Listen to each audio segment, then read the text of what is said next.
রাষ্ট্র গঠনে অসামান্য অবদান, স্বাধীনতা পুরস্কার পাচ্ছেন খালেদা জিয়া। পুরস্কার পাচ্ছেন আরও 14 ব্যক্তি ও 5 প্রতিষ্ঠান। বিদ্যুৎ সাশ্রয়ে আহ্বান প্রধানমন্ত্রীর। ঈদে বেশি ভাড়া নিলে রুট পারমিট বাতিল, অফিস সময়ে প্রাইভেট প্র্যাকটিস করলে ডাক্তারদের লাইসেন্স স্থগিত, হুঁশিয়ারি মন্ত্রীদের। ইরান যুক্তরাষ্ট্র যুদ্ধ 6 দিনে বাতিল 210টির বেশি ফ্লাইট। মধ্যপ্রাচ্যগামী উড়োজাহাজ চলাচল বন্ধ, আটকা পড়েছেন হাজারো প্রবাসী। ঈদে দেশে ফেরার অনিশ্চয়তায় অনেকে। গোটা মধ্যপ্রাচ্যে অচল অবস্থা, প্রাণ বাঁচাতে পালাচ্ছে হাজার হাজার মানুষ। ইসরায়েল ও যুক্তরাষ্ট্রের লক্ষ্যবস্তুতে ইরানের পাল্টা হামলা আরও জোরদার। দেখছিলেন ক্রাউন সিমেন্ট সংবাদ শিরোনাম, এবার বিস্তারিত। দেশের স্বাধীনতা, গণতন্ত্র ও নারী শিক্ষা সহ দেশ গঠনে সার্বিক অবদানের জন্য এবার স্বাধীনতা পুরস্কার পাচ্ছেন সাবেক প্রধানমন্ত্রী বেগম খালেদা জিয়া। এছাড়া আরও 14 বিশিষ্ট ব্যক্তি এবং 5টি প্রতিষ্ঠানকে স্বাধীনতা পুরস্কার দেবে সরকার। এদিকে বিদ্যুৎ সাশ্রয়ের আহ্বান জানিয়েছেন প্রধানমন্ত্রী তারেক রহমান। রিপোর্ট সৈয়দ আব্দুল মুহিতের। বৃহস্পতিবার সচিবালয়ে প্রধানমন্ত্রী তারেক রহমানের সভাপতিত্বে মন্ত্রিসভার বৈঠক হয়। প্রায় 2 ঘন্টার বৈঠকে দেশের সার্বিক পরিস্থিতি, আইন শৃঙ্খলা, অর্থনৈতিক ও বিদ্যুৎ পরিস্থিতি নিয়ে আলোচনা হয়। ঈদ যাত্রা নির্বিঘ্ন করতে 18 মার্চ ছুটি অনুমোদন করে মন্ত্রিসভা। বিদ্যুৎ পরিস্থিতি সামাল দিতে প্রধানমন্ত্রীর বেশ কিছু নির্দেশনার কথা জানান মন্ত্রী পরিষদ সচিব। প্রথম আমার বিল্ডিং থেকে শুরু করো। উনি যেটা করেছেন, প্রথম কাজ হলো যে লাইটের ব্যবহার অর্ধেক করে দিয়েছেন। বলেছে কোনো ব্লাইন্ড পর্দা থাকবে না, তাহলে যথেষ্ট সানলাইট আসবে। যেগুলো যেমন বাথরুমের লাইট জ্বালানো থাকে এগুলো থাকবে না। করিডোরে এনার্জি সেভিং বাল্ব লাগাতে বলেছেন। এসির ব্যাপারে বলেছেন যে যেখানে এসি আছে, অবৈধ এসি যদি থাকে সেগুলো বন্ধ করে দেবে। আর 25 ডিগ্রি নিচে কোনো এসি চলবে না। 18 মার্চ ছুটি থাকছে, ফলে আগামী 17 তারিখ থেকে 17, 18, 19, 20, 21, 22, 23 একটানা 7 দিন ছুটি থাকছে। মন্ত্রিপরিষদ সচিব নাসিমুল গনি জানান, মুক্তিযুদ্ধে অবদানের স্বীকৃতি হিসেবে এবার 20 জনকে স্বাধীনতা পুরস্কার দেওয়ার সিদ্ধান্ত নিয়েছে সরকার। স্বাধীনতা, গণতন্ত্র ও নারী শিক্ষা সহ দেশ গঠনে সার্বিক অবদানের জন্য স্বাধীনতা পদক পাচ্ছেন বেগম খালেদা জিয়া। এছাড়াও মহান মুক্তিযুদ্ধে অসামান্য অবদানের জন্য sector commander major Abdul Jalil মরণোত্তর, বিজ্ঞান ও প্রযুক্তিতে অধ্যাপক ডক্টর জহুরুল করিম, সাহিত্যে ডক্টর আশরাফ সিদ্দিকী মরণোত্তর, সংস্কৃতিতে হানিফ সংকেত ও বশির আহমেদ মরণোত্তর, ক্রীড়াক্ষেত্রে অবদানের জন্য জবেরা রহমান লিনু, সমাজসেবায় ডাক্তার জাফরুল্লাহ চৌধুরী মরণোত্তর, সাইদুল হক, মাহিরিন চৌধুরী মরণোত্তর, জনপ্রশাসনে কাজী ফজলুর রহমান, গবেষণা প্রশিক্ষণে মোহাম্মদ আব্দুল বাকি, অধ্যাপক ডক্টর এম এ রহিম, অধ্যাপক ডক্টর সুকমল বড়ুয়া এবং পরিবেশ সংরক্ষণে এবার স্বাধীনতা পুরস্কার পাচ্ছেন আব্দুল মুকিত মজুমদার। এছাড়াও প্রতিষ্ঠান হিসেবে Fazlurhat cadet college, Dhaka medical college হাসপাতাল, Palli Karma Sahayak foundation, SOS children village ও গণস্বাস্থ্য কেন্দ্র এবারে স্বাধীনতা পুরস্কার পাচ্ছে। স্বাধীনতা পুরস্কার 2026 তারিখের এইটার চূড়ান্ত হয়েছে। এবারে 20 জনকে পুরস্কার দেওয়া হচ্ছে। নম্বরে আছেন বেগম খালেদা জিয়া মরণোত্তর, স্বাধীনতা, গণতন্ত্র ও নারী শিক্ষা সহ দেশ গঠনের সার্বিক অবদানের জন্য। এছাড়াও আসন্ন 12 মার্চ ত্রয়োদশ জাতীয় সংসদের প্রথম অধিবেশনের প্রস্তুতি নিয়েও মন্ত্রিসভার বৈঠকে আলোচনা হয়। সৈয়দ আব্দুল মুহিত, বাংলা ভিশন, ঢাকা। বেগম খালেদা জিয়া হার না মানা এক আপোষহীন মহাকাব্যের প্রধান চরিত্র।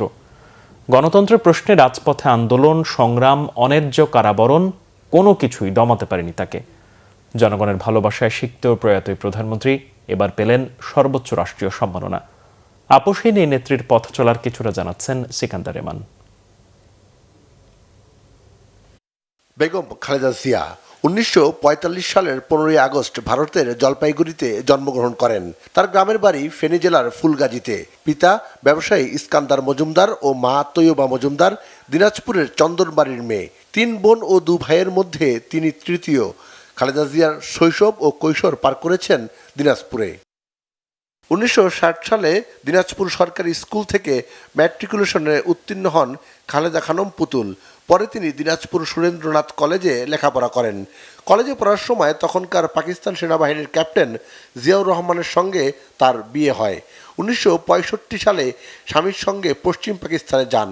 1969 সালের মার্চ পর্যন্ত করাচিতে ছিলেন। এরপর ঢাকায় আসেন। কিছুদিন জয়দেবপুর থাকার পর জিয়াউর রহমানের পোস্টিং হলে চট্টগ্রামের 16 শহর এলাকায় চলে যান। চট্টগ্রামের কালুরঘাট বেতার কেন্দ্র থেকে মেজর জিয়াউর রহমান স্বাধীনতার ঘোষণা দেওয়ার পর যুদ্ধের সময় ক্যান্টনমেন্টে বন্দী ছিলেন বেগম খালেদা জিয়া।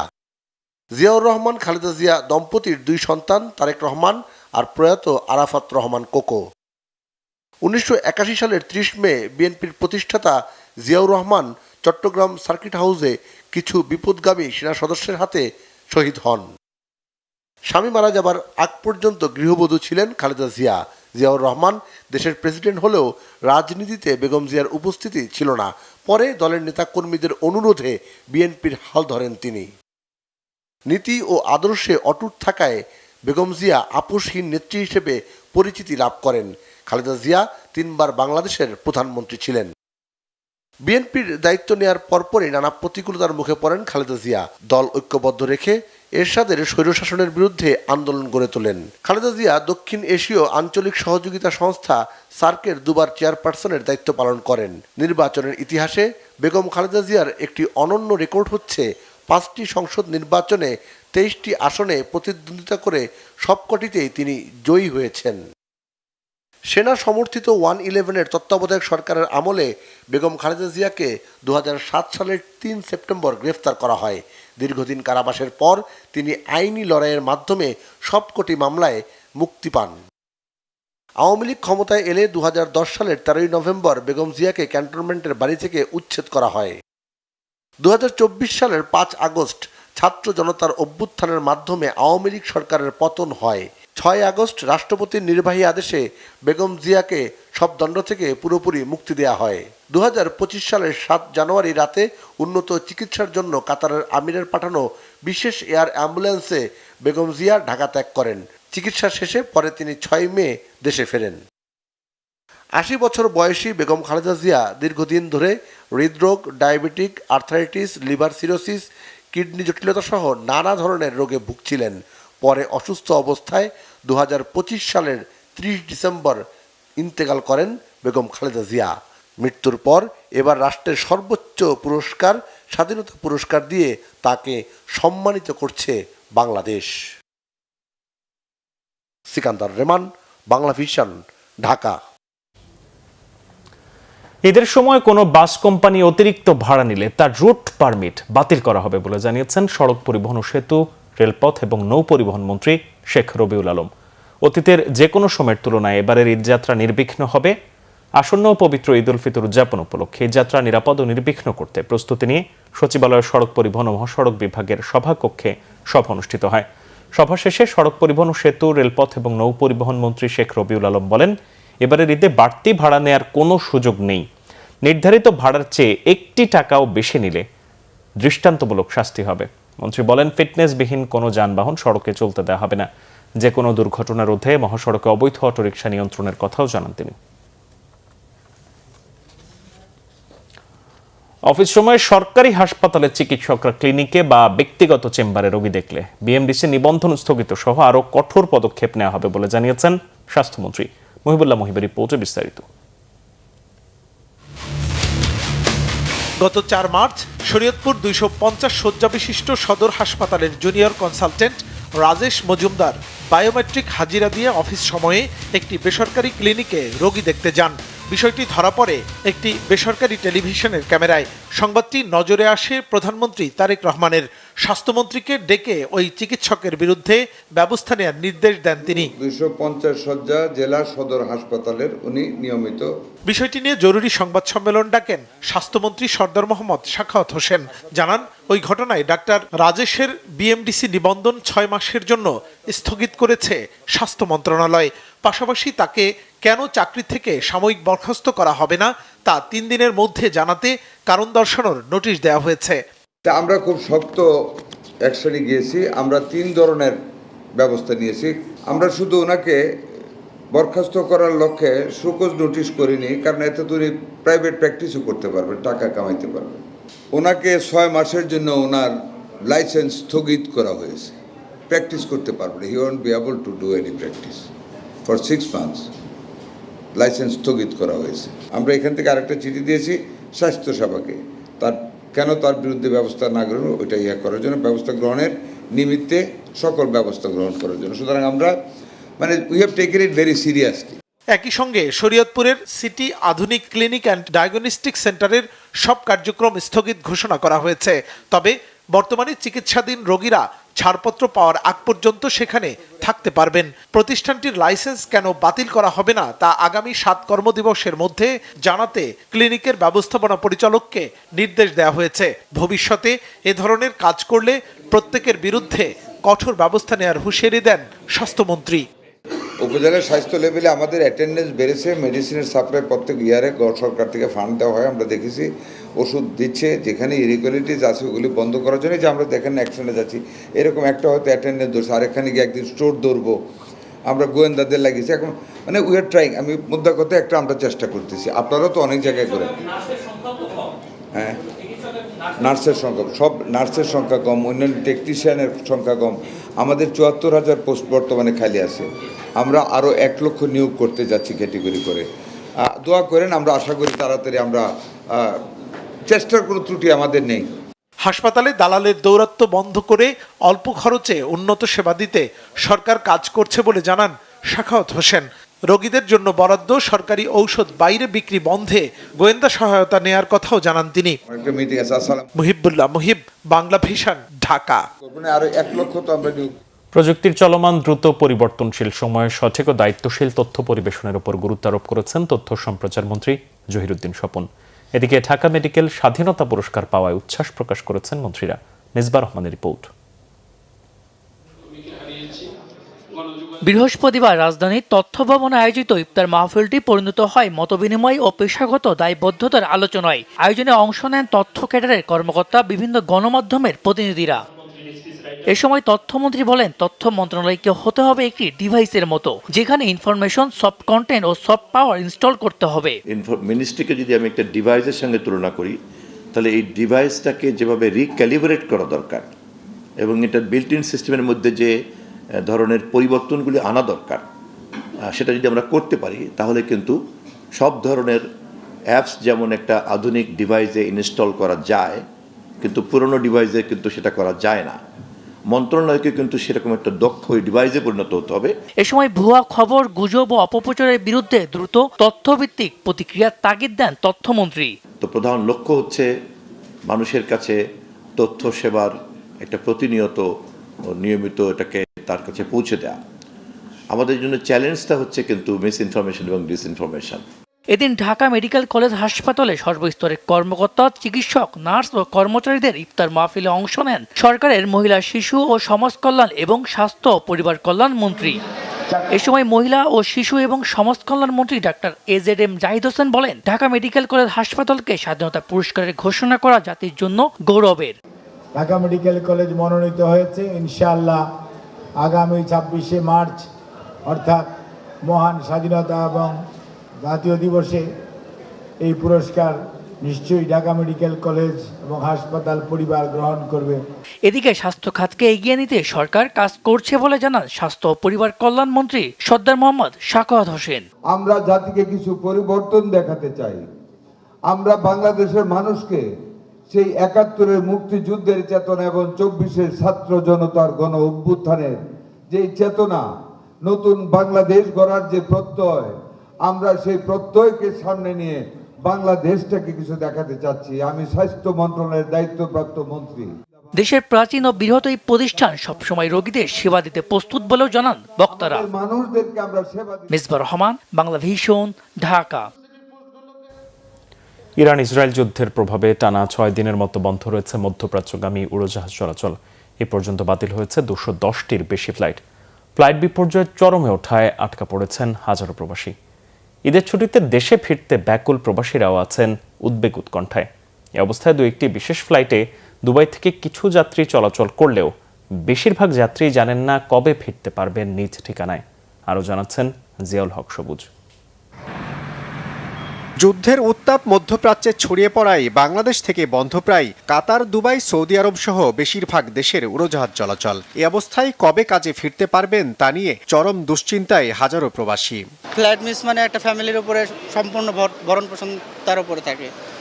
এটাই মাথার মধ্যে টেনশন, চিন্তা। যেতে পারবো কি না কি এটা নিয়ে একটা বিভ্রান্ত সৃষ্টি হয়েছিল। পরে আমরা কোম্পানিতে জানাইছি, জানানোর পরে ওখান থেকে আমার টিকিট সব কিছু কনফার্ম করে দিছে। গত 3 তারিখে ফ্লাইট ছিল, এখন ক্যান্সেল হওয়ার পরে 5 তারিখে ফ্লাইট, আবার রিটার্ন ফ্লাইট দিছিল। আদৌ সন্দেহ হইতেছে যাইতে পারবো কিনা, ভয় ভীতি তো কাজ করতেছেই। গেল 6 দিনে 2 শতাধিক ফ্লাইট বাতিল হওয়ায় বাংলাদেশে আটকা পড়েছেন অনেকে। এসব যাত্রীদের টিকিট পুনরায় ইস্যু করতে হিমশিম খাচ্ছেন বিমানের কর্মকর্তারা। আমরা প্রবাসীদের যারা হচ্ছে টিকিট চেঞ্জ করতে চায়, তারিখ পরিবর্তন করতে চায়, রিফান্ড করতে চায়, আমরা তো আপনাদের মাধ্যমে এবং এমনিতেও প্যাসেঞ্জারদেরকে জানানো হয়েছে তারা এটা করতে পারবে উইদাউট কম্পেনসেশন। 24 ঘন্টায় আমাদের কর্তৃপক্ষ এটা অবজারভেশনে রাখছে কন্টিনিউয়াসলি সিচুয়েশন। 6টা স্টেশন আপাতত বন্ধ আছে। এগুলো যেই মাত্র আমরা জানতে পারবো যে পরিস্থিতি মোটামুটি আয়ত্তে, যখনই আমরা ক্লিয়ারেন্স পাবো তখনই আমাদের ফ্লাইট চলাচল শুরু করবে। যাত্রী সামলাতে হিমশিম বড় এয়ারলাইন্সগুলোও ঘোষণা দিয়ে বন্ধ রেখেছে ফ্লাইট চলাচল। সহসাই পরিস্থিতি স্বাভাবিক হওয়ার কোনো আশা দেখছেন না এ খাতের বিশ্লেষকরাও। এই যে একটা বিপর্যয় হয়েছে, এটা কাটিয়ে ওঠাটা কিন্তু খুবই ডিফিকাল্ট আর কি, বাট এটা কিন্তু এয়ারলাইন্সগুলো তারা কিন্তু খুবই ধৈর্যের সাথে এগুলোকে মোকাবেলা করছে। যখনই একটা ফ্লাইট অপরচুনিটি, স্পেশাল ফ্লাইট যাদেরকে আগে পাঠানো দরকার বা যাদেরকে প্রেফারেন্সিয়াল ট্রিটমেন্ট দেওয়া দরকার বা পেশেন্ট বা জাতীয়, তারা কিন্তু এইগুলো করছে। তারা স্পেশাল ফ্লাইট, কিছু স্পেশাল ফ্লাইট আমাদের ঢাকাতেও আজকে সকালে এমিরেটসের একটা স্পেশাল ফ্লাইট অপারেট করেছে। এখনও একটা এমার্জেন্সি সিচুয়েশনে আছে। কুয়েত সরকার ভিসা মেয়াদ বাড়িয়ে দিয়েছে, যে যাদের ভিসা শেষ হয়ে যাবে 3 মাসের জন্য তাদেরকে ফ্রি ভিসা এক্সটেনশন করার সুযোগ দিয়েছে, অনলাইনে ভিসা করতে পারবে। কুয়েত গভর্নমেন্ট করেছে। I am sure, pretty sure যে অন্যান্য মিডল ইস্টার্ন কান্ট্রিগুলো তারাও এই ধরনের উদ্যোগ নেবে। যুদ্ধ বন্ধ না হলে উচ্চ ঝুঁকিতে থাকা উড়োজাহাজ শিল্পে বিপর্যয় আরও ভয়াবহ হওয়ার শঙ্কা করছেন এভিয়েশন বিশেষজ্ঞরা। জিয়াউল হক সবুজ, বাংলা ভিশন, ঢাকা। ভয়াবহ যুদ্ধে রূপ নিয়েছে ইরানের সাথে আমেরিকা ইসরায়েলের সংঘাত। ইরানের বিভিন্ন শহরে চলছে জোট বাহিনীর মুহুর্মুহু হামলা। লেবাননেও চলছে ইসরায়েলের স্থল ও বিমান হামলা। জবাবে ইরানের পাল্টা হামলাও চলছে সৌদি, কাতার, কুয়েত ও আমিরাত সহ গোটা মধ্যপ্রাচ্যে। শহীদ আরাফাতের ডেস্ক রিপোর্ট। প্রতিপক্ষ সংখ্যায় বেশি হলেও যুদ্ধের মাঠ ছেড়ে পালায় না ইরান। টানা 6ষ্ঠ দিনে এসেও ইসরায়েল ও মধ্যপ্রাচ্যে যুক্তরাষ্ট্রের একের পর এক লক্ষ্যবস্তুতে হামলার পর সেটি আবারও প্রমাণ করছে মুসলিম প্রধান দেশটি। ইরানের বৃষ্টির মতো ঝাঁকে ঝাঁকে মিসাইল হামলায় অগ্নিগর্ভ মধ্যপ্রাচ্য এখন কার্যত অচল। ইসরায়েলের বিভিন্ন শহরের সুপারমার্কেট ও গ্যাস পাম্প লক্ষ্য করে বৃষ্টির মতো ঝাঁকে ঝাঁকে মিসাইল হামলা চালাচ্ছে ইরান। ধসে পড়েছে বহু ঘরবাড়ি। সাইরেনের শব্দে আটকে ওঠা বাসিন্দারা ঘরবাড়ি ছেড়ে নিরাপদে পালিয়ে যাচ্ছে। ইসরায়েলের পরমাণু স্থাপনাতেও হামলার পরিকল্পনা করছে ইরান। পারস্য উপসাগরে মার্কিন তেলবাহী জাহাজ লক্ষ্য করে হামলা চালিয়েছে ইরান। তেহরানের মিসাইল হামলার প্রধান লক্ষ্যবস্তু মধ্যপ্রাচ্যে যুক্তরাষ্ট্রের সামরিক ঘাঁটিগুলো হলেও হামলা থেকে বাদ পড়ছে না সৌদি আরব, সংযুক্ত আরব আমিরাত, কাতার, কুয়েত সহ মধ্যপ্রাচ্যের বিলাসবহুল শহরের নামি দামি বেসামরিক স্থাপনাগুলো। বৃহস্পতিবারও দুবাইয়ের বুর্জ আল খলিফা সহ কয়েকটি দামি হোটেলে মিসাইল ও ড্রোন হামলা চালিয়েছে ইরান। তাদের হামলা থেকে বাদ পড়েনি তুরস্ক সহ আজারবাইজান, সাইপ্রাসও। বৃহস্পতিবার শুধু কুয়েত, বাহরাইন ও সংযুক্ত আরব আমিরাতে যুক্তরাষ্ট্রের 20টি টার্গেটে হামলা চালায় ইরানের ইসলামিক বিপ্লবী গার্ড সদস্যরা।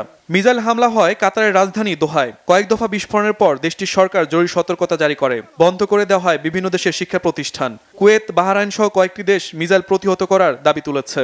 তবে তুরস্ক ও আজারবাইজানে হামলার বিষয়টি নাকচ করেছে ইরান। ইসরায়েল ও তার ঘনিষ্ঠ মিত্র যুক্তরাষ্ট্র বৃহস্পতিবার কয়েক দফায় ইরানের রাজধানী সহ আশেপাশের শহরে হামলা চালায়। এ পর্যন্ত 1200-র বেশি টার্গেটে হামলা চালিয়েছে ইসরায়েল ও যুক্তরাষ্ট্র। হামলা অব্যাহত আছে লেবাননেও। বিমান হামলার পাশাপাশি দক্ষিণ লেবাননেও স্থল অভিযান চালাচ্ছে ইসরায়েলি বাহিনী। ইরান ও লেবাননে হামলা চালিয়ে অন্তত 1,500 অধিবাসীকে হত্যা করেছে ইসরায়েলি বাহিনী। ভিটেমাটি হারিয়েছেন লাখো বাসিন্দা।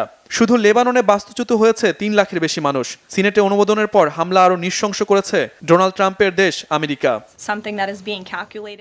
এদিকে সাইপ্রাসে ড্রোন হামলায় ইরানে জড়িত থাকার বিষয়টি অস্বীকার করেছে যুক্তরাজ্য। তারপরও দ্বীপটির সুরক্ষায় সেনা পাঠাচ্ছে ইতালি, স্পেন, ফ্রান্স ও নেদারল্যান্ডস। ন্যাটো ইউরোপের নিরাপত্তা নিয়ে শঙ্কা জানিয়েছে। পশ্চিমা জোটটি জানিয়েছে ইউরোপকে রক্ষায় ইরানের বিরুদ্ধে যুক্তরাষ্ট্রকে সহায়তা করতে তারা প্রস্তুত। ইরানে হামলায় যোগ দিতে অস্বীকৃতি জানিয়েছে স্পেন ও ব্রিটেন। আর ইরানে হামলার জন্য যুক্তরাষ্ট্রকে নিজেদের মাটি ব্যবহার করতে দেবে না ইরাক। যুদ্ধে জড়াবে কিনা সেটা নিয়ে শঙ্কায় কানাডা। তবে জড়ানোর বিষয়টি একেবারেই নাকচ করে দেননি দেশটির প্রধানমন্ত্রী মার্ক কার্নি। সৌদি আরবের সাথে নিরাপত্তা চুক্তি থাকায় যুদ্ধে জড়িয়ে যাওয়ার শঙ্কা রয়েছে পাকিস্তানেরও। তবে পাকিস্তানকে সামরিক হস্তক্ষেপ থেকে দূরে থাকার অনুরোধ জানিয়েছে ইরান। এই পরিস্থিতিতে মধ্যপ্রাচ্য ছাড়ছে বিভিন্ন দেশের নাগরিক। গত কয়েকদিনে ইরানের একের পর এক হামলায় জীবন নিয়ে শঙ্কিত মধ্যপ্রাচ্যের সাধারণ বাসিন্দারা। যদিও বিমান চলাচল স্থগিত সহ নানা জটিলতায় দেশ ছাড়তে বেগ পেতে হচ্ছে এসব নাগরিকদের। প্রশ্ন উঠেছে, এই যুদ্ধ আর কতদিন টেনে নিয়ে যেতে পারবে ইরান? কতটা সক্ষমতা আছে দেশটির? আর যুক্তরাষ্ট্রই বা কখন এই যুদ্ধের সমাপ্তি টানবে? বিশ্লেষকরা এসব প্রশ্নের সহজ কোনো উত্তর না দিতে পারলেও বলছেন, ইরান যুদ্ধ মধ্যপ্রাচ্যে অচল অবস্থায় পরিণত করবে, যার ধকল বহন করতে হবে গোটা বিশ্বের। রাশিয়াও একই কথা বলছে, তারা কোনো ধরনের অস্ত্র দিয়ে সহযোগিতা করছে না ইরানকে। তবে অভিযোগের আঙুল তুলেছে ইসরায়েল ও যুক্তরাষ্ট্রের দিকে। মধ্যপ্রাচ্যের দেশগুলোকে যুদ্ধের দিকে ঠেলে দেওয়ার জন্য ইসরায়েল ও যুক্তরাষ্ট্রই দায়ী। শহীদ আরাফাত, বাংলাভিশন, নিউজ ডেস্ক। জুলাই আগস্টে গণঅভ্যুত্থানে নিহতদের পরিবার এবং আহতদের মধ্যে যারা এখনও গ্যাজেটভুক্ত হননি তাদেরকে স্থানীয় জেলা প্রশাসন বা সংশ্লিষ্ট মন্ত্রণালয়ে যোগাযোগ করার আহ্বান জানিয়েছেন মুক্তিযুদ্ধ বিষয়ক প্রতিমন্ত্রী ইশরাক হোসেন। জাতীয়তাবাদী রিকশা, ভ্যান, অটো চালক দল কেন্দ্রীয় কমিটির উদ্যোগে বৃহস্পতিবার রাজধানীর ভাসানী মিলনায়তনে জুলাই আগস্ট গণঅভ্যুত্থানে নিহত আহত পরিবারের মাঝে ঈদের উপহার বিতরণ অনুষ্ঠানে প্রধান অতিথির বক্তব্যে তিনি আহ্বান জানান। ইশরাক হোসেন বলেন, যথাযথ প্রক্রিয়া অনুসরণ করে সেসব ব্যক্তিদের গ্যাজেটভুক্ত করার উদ্যোগ নেওয়া হবে। তিনি আরও বলেন, 17 বছর পর যাদের ত্যাগ ও রক্তের বিনিময়ে দেশে গণতন্ত্র প্রতিষ্ঠা পেয়েছে, যাদের আন্দোলন, সংগ্রাম এবং আত্মত্যাগের পথ ধরেই আজ অনেকে মন্ত্রী, এমপি হওয়ার সুযোগ পেয়েছেন, তাদের ত্যাগের প্রতিদান দিতে একটি গণতান্ত্রিক, স্বাধীন, সার্বভৌম, দারিদ্র্যমুক্ত বাংলাদেশ গড়ে তোলার প্রত্যয় ব্যক্ত করেন তিনি।